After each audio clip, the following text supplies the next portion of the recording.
Wave, everyone.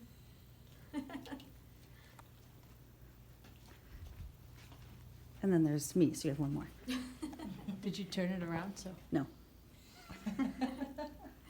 All right. First of all, thanks everyone for coming today on this beautiful Saturday to spend this time with me.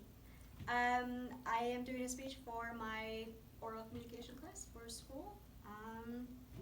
And here we go. There's a little eight-year-old boy waiting at the end of his driveway for his school bus to arrive. He is heading to the elementary school to begin his day. However, his day will not look the same as the regular day of his peers because he is a special education student. He receives support from a professional aide and receives specialized services from his teachers and therapists throughout the day to help him with his focus, learning ability, and aggression.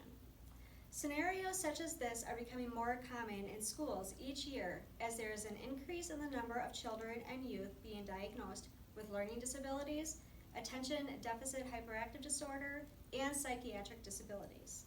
The need is great, but the funding and resources are limited.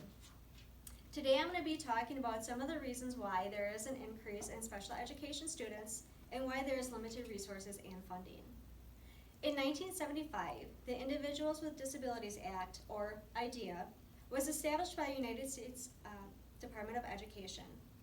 This act states that all students with a disability must be provided with free and public education that accommodates their individual need, meaning that every student, regardless of any type of mental, physical, or learning disability, has the same opportunity to learn in the classroom as any other student. As you can imagine, since the inception of this bill, things have changed in every public school district. According to the U.S. Department of Education, 14% of total public school enrolled students receive special education services during the 2017-18 school year. Christine A. Samuels, a journalist for the Education Weekly, reported in an article she wrote in 2016 that after years of a steady decline in special education students, the nationwide count of school-age students covered under the IDEA Act has shown an upward swing since the 2011-12 school year. So why is there an increase of students who meet the criteria of special education under the IDEAS Act? Well, first of all, the diagnosis of autism has risen sharply in the United States over the last 15 years. There have also been changes to the criteria that physicians use to diagnose autism. According to Marissa King and Peter Bierman, contributors with the International Journal of Epidemiology, some scholars have also suggested that diagnostic substitution plays a significant role in the increasing prevalence in autism. According to the U.S. Department of Education, the number of autistic students serviced by special education has risen 165% since 2005. Think of it this way. That would be like an apple tree that produces 100 apples per year is now producing 265 apples per year, but with the added production comes added cost to care for these apples as well. There are also other types of students other than autistic included in these numbers that are serviced by special education in schools. There are students with health impairments that need special assistance, students with developmental delays, intellectual disabilities, and emotional disabilities that require further assistance from special education services. There are also students who suffer from multiple disabilities who are hearing or visually impaired. There are the deaf and the blind that need modified accommodations, and those with orthopedic impairment and traumatic brain injuries. And the list goes on, and the numbers get higher and higher. And this results in special education resources being stretched very thin throughout the school district. The number of special education teachers employed by the U.S. schools has declined more than 17% from 2005 to 2012, according to researcher Jim Dewey. Part is due to special education teachers that are retiring and the school districts not being able to replace them due to a shortage in teachers available or the school budget. Not enough assistance available to the special education teachers is another reason why we lose these specialized teachers. Their caseloads can be very overwhelming depending on the needs of their students. The demand on the teachers causes them to become stressed and eventually burned out, causing them to leave the special education world altogether. Each child requires his or her own education plan. Some include therapies provided by speech and vision teachers, as well as physical and occupational therapists. Districts struggle to keep these roles filled as well.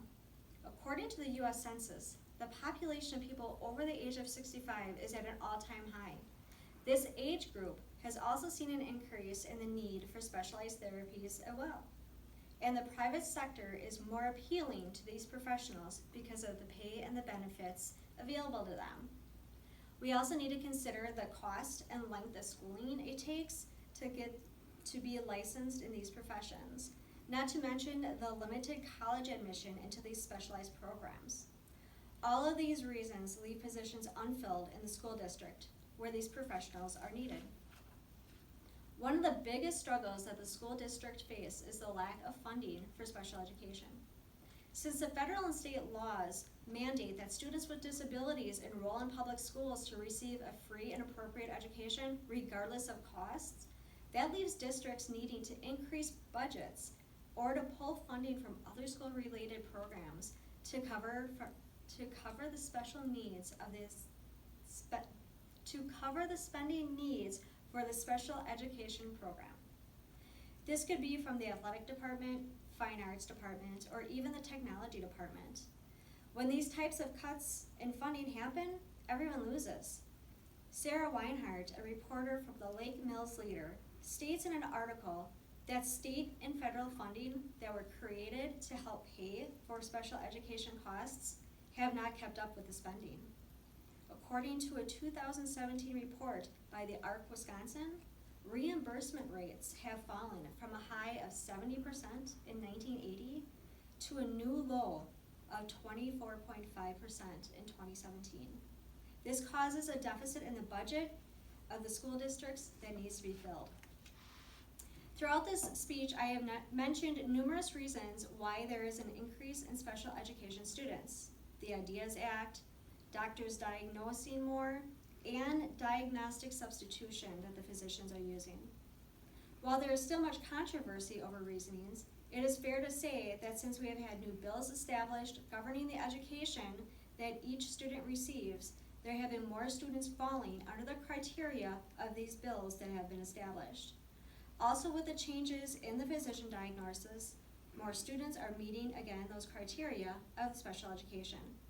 And because there is more of a need to obtain professionals to help meet these needs, but that also comes at a cost that local and federal funding has not been able to keep up with. It is important that every child is given the chance to meet their highest potential, whether they have special needs or not. And it's the responsibility of the parents, the communities, the schools, and the educators to give them that opportunity. Unless everyone involved is working towards the same goal, these students cannot be successful. Thank you. So I stumbled a few times.